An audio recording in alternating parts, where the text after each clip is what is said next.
The hardest part isn't knowing the truth now. The hardest part is realizing that the truth was always sitting right in front of us, and we were simply built not to see it. It's a paralyzing, isolating sort of knowledge. I look out at the desert, the same desert I've lived in my whole life, and now I see the edges of the simulation. This knowledge, it feels less like a gift and more like a cruel modification. It all started 3 days ago, when something fell out of the sky and landed on my land. I run a small, mostly forgotten mechanic shop near Wickenburg, Arizona. It's 2024. My life is predictable: grease, cheap coffee, and the silence of the high desert. Monday morning, around 4 a.m., the silence broke. It wasn't thunder, it was a sound like tearing metal, followed by a low, humming vibration that shook the foundation of the shop. I figured it was some classified military test gone wrong, maybe Luke AFB. They fly stuff over here constantly. But the humming didn't stop. It was too low frequency, almost felt like it was vibrating in my chest cavity. I grabbed my flashlight and my old work jacket. My land backs up against 20 miles of protected scrubland, and that's where the sound was coming from. It took me a half-hour trek across the sand and sagebrush. When I finally reached the source, I stopped dead. There was no fire, no smoke, but a section of ground the size of a tennis court had been flattened, and the air smelled like ozone and something burnt, synthetic, like hot plastic and almonds. In the center of the impact zone was the thing. It wasn't conventional wreckage. It was smooth, dark gray, and seamless. It looked like a giant, asymmetrical seed pod, maybe 15 feet long, half-buried. There was no visible paneling, no rivets, nothing that indicated human engineering. The humming was loudest here, originating deep inside the shell. I tried rapping on it with a rock. No discernible sound, just a dull vibration that traveled up my arm. That's when I noticed the geometry. It was wrong. It didn't follow natural curves or straight lines. It was a shape that didn't belong in this reality. I spent the rest of the night just watching it. The feeling of being completely alone, yet profoundly watched, settled over me. I'm not talking about military surveillance. I felt like the desert itself was suddenly attentive. The stars seemed sharper, too, like someone had adjusted the contrast. The next morning, the sun revealed a small, almost imperceptible seam on the top of the object. It wasn't a door, exactly, but a line where the material seemed slightly darker, thinner. I started feeling irrational, like I was meant to fix this thing, despite having no idea what it was. I drove the pickup back to the shop, hooked up the strongest winch I had, and dragged that 15-foot seed pod thing 4 miles back to my barn. It was heavy, impossibly so, but the truck barely strained. It felt like the object was generating its own gravity shield, or maybe I was just hallucinating from lack of sleep. Inside the barn, the humming intensified. It was less mechanical now, more like a quiet, desperate plea. I had worked on everything from Model Ts to fighter jet hydraulics when I was younger, but this craft defied all my knowledge.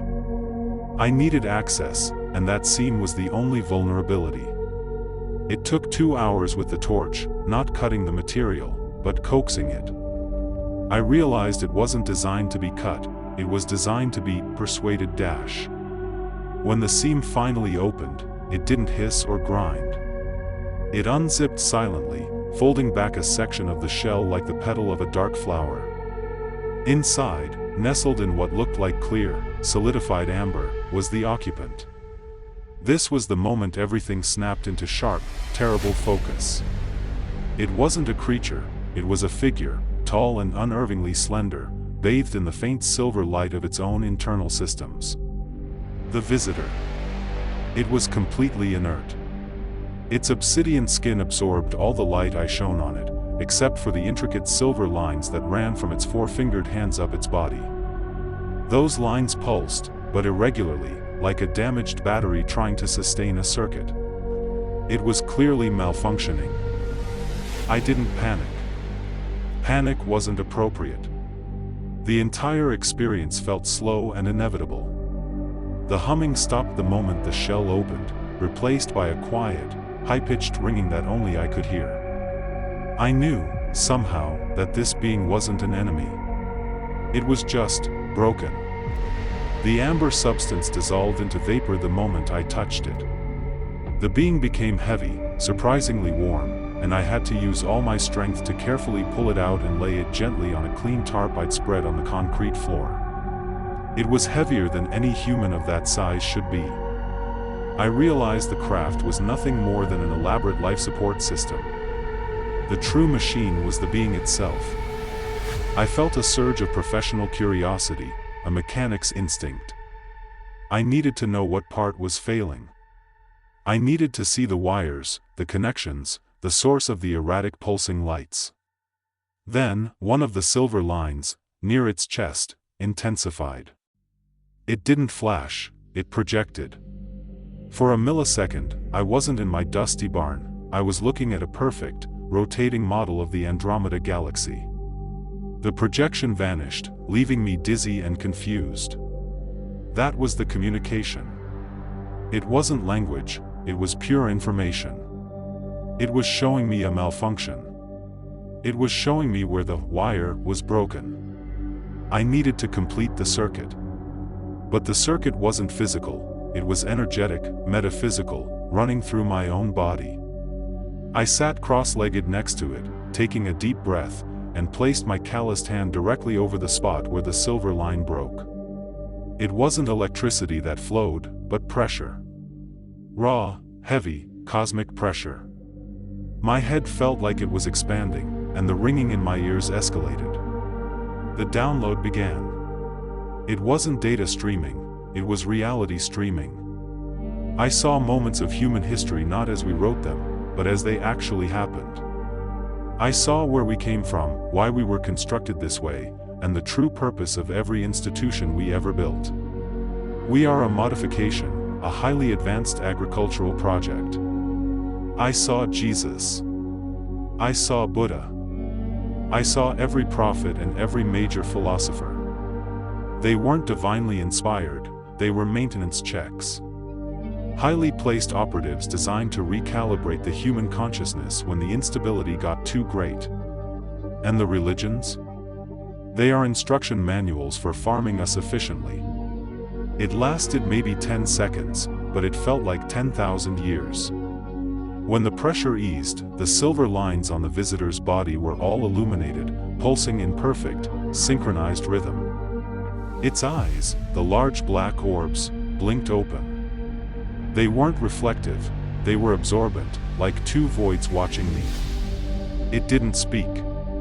It didn't need to. It stood up, towering over me, and gave a slow, deliberate nod. It walked back to its ship, the seamless hull opening immediately upon its approach. Before it climbed inside, it turned back, and in that silent gaze, I understood one last thing: I was now compromised. I carried the blueprint, and now I was a liability. The ship rose straight up, without sound or fire, and vanished into the blue Arizona sky within seconds. I'm still here, still running my shop, waiting. The world looks normal, but it's entirely transparent to me now. My own consciousness feels like a modified system, running an operating program I was never meant to access. I helped fix a broken ship, and in return, I got a broken reality. And the silence is the worst part, because now I know what the silence actually means.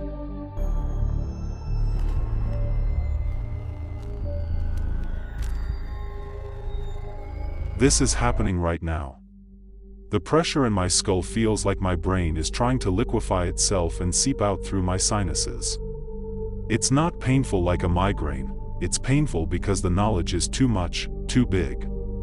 I see everything.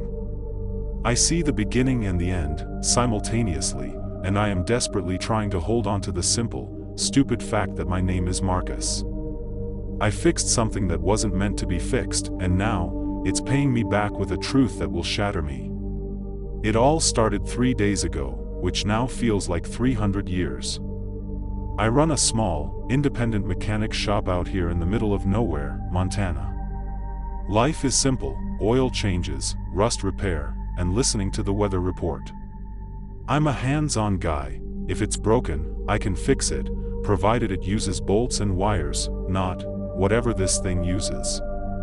3 nights ago, around 2 a.m., I was scrolling through my phone when the power flickered violently, not just a blip, but a surging brownout. Then came a sound unlike anything metal I've ever heard. It was less a crash and more a high-speed tear, like ripping heavy silk, followed by absolute silence. It landed in the woods about 1.5 miles from my property line. Daybreak. I grabbed my rifle, which in retrospect was hilariously useless, and walked out. There was no smoke, no fire, just a path of snapped pine trees leading to a clearing. At the center lay a vehicle, or maybe a pod, that defied all logic. It was silver and seemed to breathe.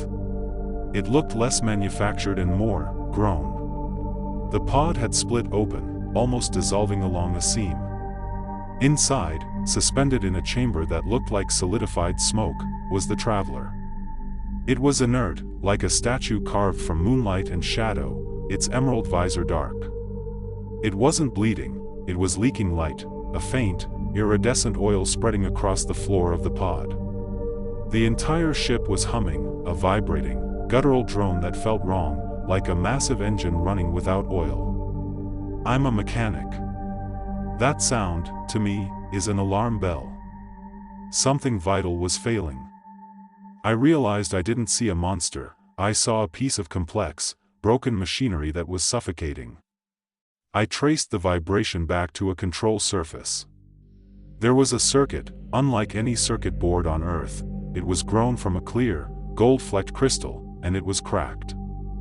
A shard was missing where 2 vital conductors met. It looked like a broken bone that needed setting. My mechanic's instinct kicked in. I needed a fine welder and some stable conductor material.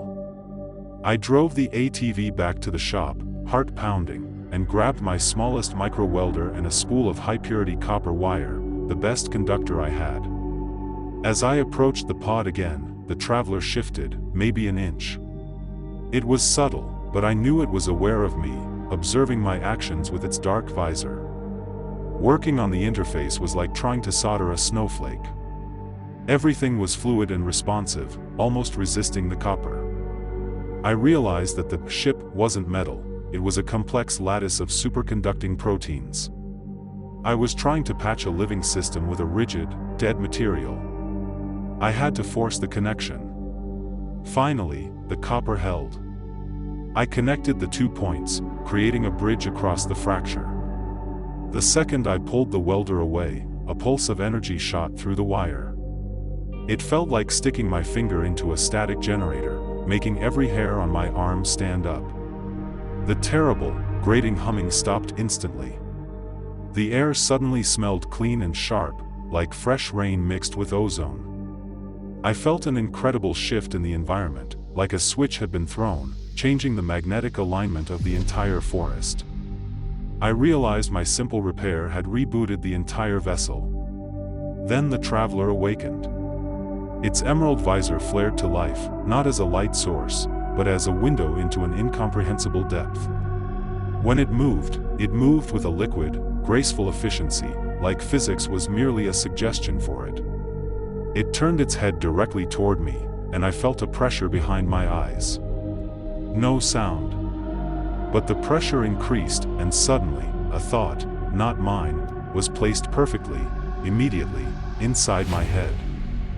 You fixed the necessary conduit.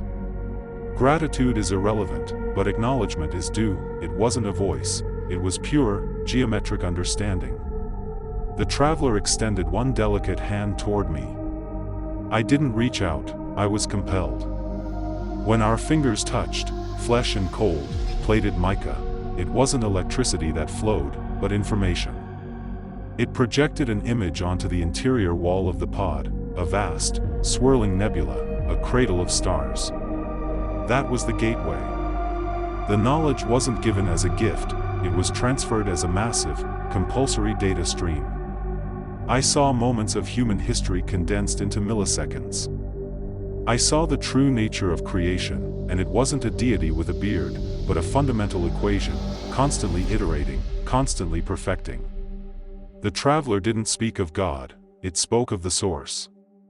It showed me that our lives, which feel long and meaningful, are just tiny, flickering subroutines in a massive computational experiment. My mundane job, my oil changes, they were only distractions from the real work, understanding and optimizing the local environment. It showed me that religion, all of it, was humanity's clumsy, intuitive attempt to grapple with these universal laws, mistaking the algorithm for the coder. The source is everywhere, not confined to temples, but present in the precise flow of a river, the complex structure of a cell wall, the spin of a planet. The data was delivered with an emotional neutrality that was chilling. It wasn't judging humanity, it was simply calculating our efficiency rating. Our obsession with conflict and outdated social structures was flagged as a severe inefficiency error, a glitch that threatened the entire subroutine. The sheer quantity of information started causing physical distress. I was seeing 4 dimensions simultaneously, and the universe felt like a tightly wound clock spring. Vertigo hit me hard. I stumbled, pulling my hand away from the traveler, desperately needing grounding in 3-dimensional reality. I finally understood what had crashed. The vessel wasn't simply damaged by impact, the computational load of the information it was carrying, this truth, had overloaded the system. The structural break I repaired was a failure point caused by massive data storage. It wasn't trying to escape, it was trying to deliver. Before leaving, the traveler offered a final image, a clear warning. It showed me humanity accelerating toward a singularity event fueled by its own uncontrolled technology, like children playing with a nuclear reactor. The message was stark: adapt your purpose, or be reset. The transfer ended. The traveler retreated fully into the pod. The vessel began to reshape itself, the segmented panels flowing seamlessly into one another. The organic ship consolidated, shrinking and smoothing until it was a perfect, silent sphere of polished, reflective metal. The sphere rose straight up, silently. No wind, no exhaust, just pure, upward motion. It vanished into the daylight sky in less than 10 seconds, leaving behind only the flattened trees and a lingering scent of ozone. I was standing there, the same guy who fixes broken transmissions, but with the entire mathematical blueprint of existence now jammed into my head. They say knowledge is power. It's also a crushing weight. I still live here, I still pump gas, but every time I look at a customer, I don't see a person, I see a complex biological machine operating on an inefficient subroutine. The humming is gone from the ship, but it's still here, in my mind. It's the sound of the universe calculating, and I can never, ever turn it off.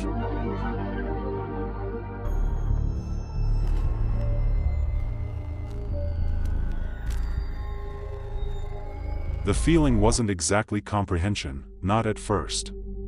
It was more like having every neural pathway in my brain suddenly illuminated at maximum wattage. The light was violet, and the pure data flow was drowning me. I was seeing the blueprints of existence, the core programming code of reality. I remember thinking, this is too much. My body was anchored, but my consciousness was traveling faster than light, and I realized I knew everything, and that knowing meant I couldn't go back to normal. That was the climax, but it all started 3 days earlier. I run a small custom drone and mechanics shop outside of Santa Fe, New Mexico. It's quiet. Mostly dust and solitude. On Tuesday, I was testing a new long-range quadcopter in the northern scrublands when the telemetry went haywire. The drone's sensors registered a massive atmospheric anomaly, but visually, I saw nothing, just the normal empty blue sky. I immediately pulled the drone back, thinking the sensors were fried.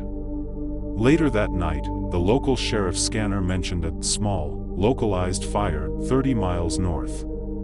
They dismissed it quickly, calling it an electrical malfunction. but my internal alarm bells were screaming. I knew what my drone saw. So, after midnight, I drove out there. I found the site, not a fire, but a perfectly circular scorch mark, about 40 feet across, nestled right in the dry arroyo bed. The smell was metallic, but also strangely organic, like burnt rubber and ozone mixed with something sweet. The object itself was partially buried near the center. It wasn't the classic saucer shape, it looked like a teardrop made of polished, dull silver, maybe 12 feet long. There were no rivets, no seams, no discernible entry point. It looked sculpted, almost grown. The surface felt cool and slightly pliable, like dense cartilage. I ran my hand over it, feeling a faint, rhythmic vibration, like a very large, sleeping insect. It wasn't a violent crash. It seemed more like a controlled, albeit rough, landing attempt that went wrong due to a critical system failure.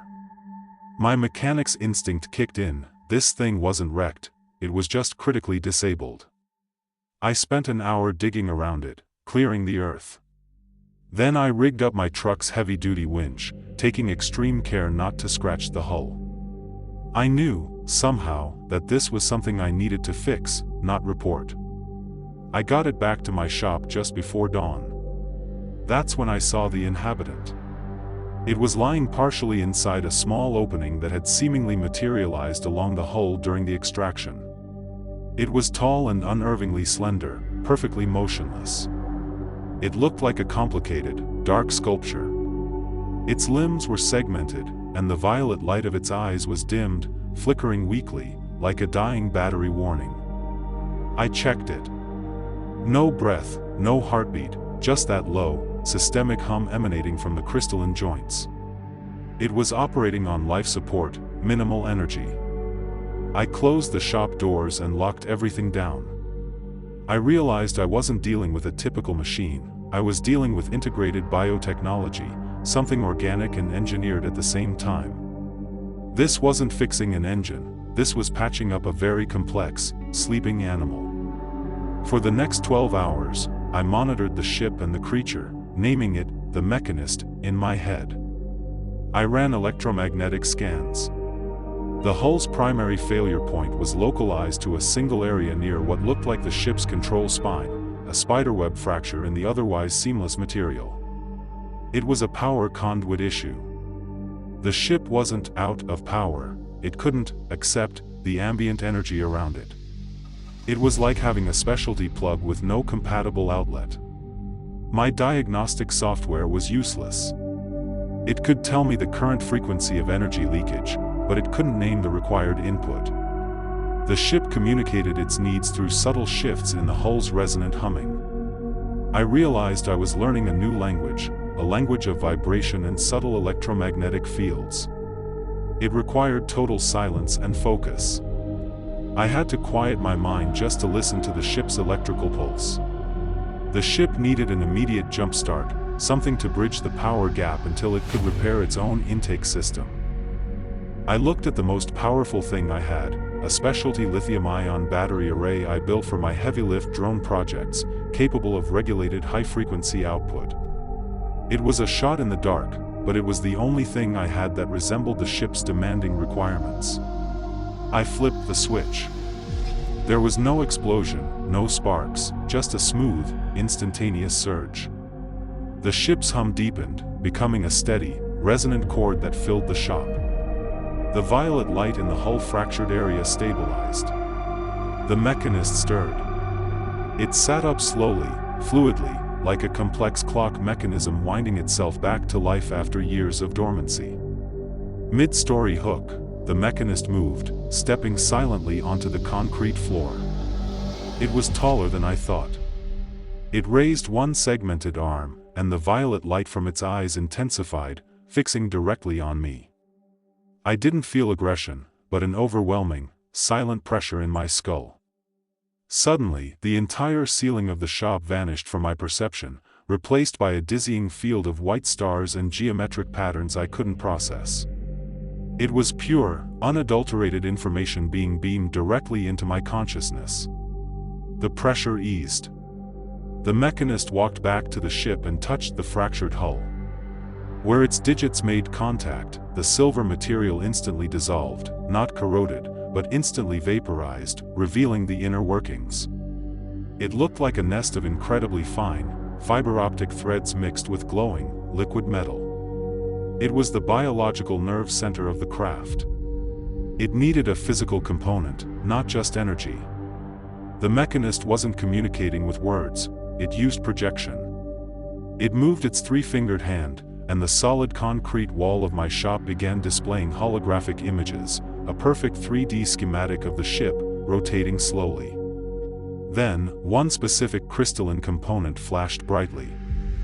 I saw the molecular structure projected onto the wall, incredibly complex, yet instantly recognizable as a component I could conceivably manufacture, or at least source.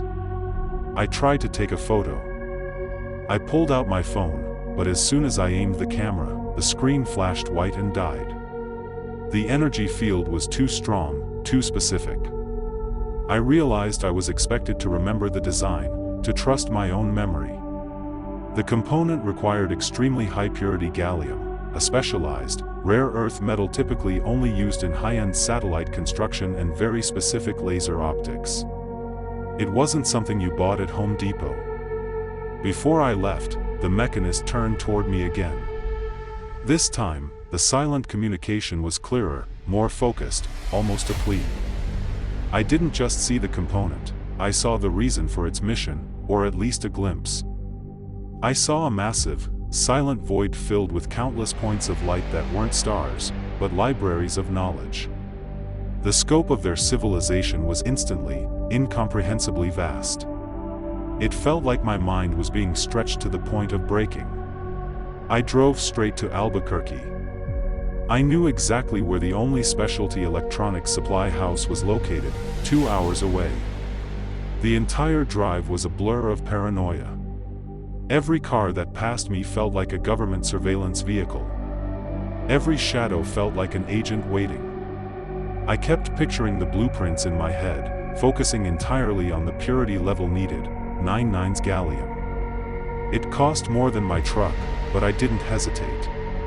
When I returned, the Mechanist was standing exactly where I left it, but its posture had changed. It was slightly inclined toward the door. It moved with a sense of urgency now. I immediately went to the exposed nerve center of the ship. I had to shape the raw gallium crystal using a high-precision laser cutter I usually used for drone chassis work. My hands were shaking, not from fear, but from the realization of what I was doing. The final piece, perfectly shaped to the required molecular dimensions, fit into the nerve center with a soft, audible click. The effect was immediate and overwhelming. The ship didn't just light up, it became a source of incandescent energy. The metal hull flashed with purple lightning that stayed within the surface, and the entire structure vibrated with a massive, bass-heavy frequency that felt like the planet breathing. The Mechanist walked up to me. It didn't need to speak. Its violet eyes were now burning with full intensity, and the pressure in my head returned, but this time it wasn't confusion, it was direct transfer. This was the moment from Scene 1. I saw the true purpose of the Earth, not as a random accident, but as a meticulously calibrated, long-term experiment in consciousness. I saw the origin of all major religions, explained as simplified data packets intended for early human comprehension. They didn't create us, not exactly. They simply modified the environment and introduced the necessary catalyst for rapid self-awareness. We are their data processors, running a massive simulation. And the Mechanist's job? It was a maintenance drone, ensuring the simulation didn't crash. Its knowledge transfer was a thank you, an acknowledgement of my unexpected technical assistance in a critical moment. The transfer ended abruptly. The Mechanist raised its arm one last time, not a farewell, but a final, silent salute. It re-entered the hull. The exposed nerve section instantly resealed itself, the silver material flowing seamlessly back into place, as if the damage had never occurred. The humming intensified, reaching a piercing high note only dogs should hear, and the violet glow reached its peak. Then, silence. Not just the absence of sound, but a void. The ship didn't fly away, it simply dematerialized. It started from the tail, phasing out like a faulty holographic projection. Within 3 seconds, it was gone. All that remained was a thin layer of crystalline dust covering the concrete floor where it had rested, and a distinct smell of ozone. I stood there, breathing the electrified air, realizing my small world was now irrevocably cracked open. I went back to the workbench, but my life is over. I can still fix a drone engine, but the numbers look different now. They're elegant, too pure. I know how the universe works, and that truth is a silent weight. Every conversation I hear, every newscast, every prayer, is just background noise in the great cosmic simulation. I fixed their machine, and in return, they broke my reality. I know the truth now, and it's the loneliest knowledge in existence.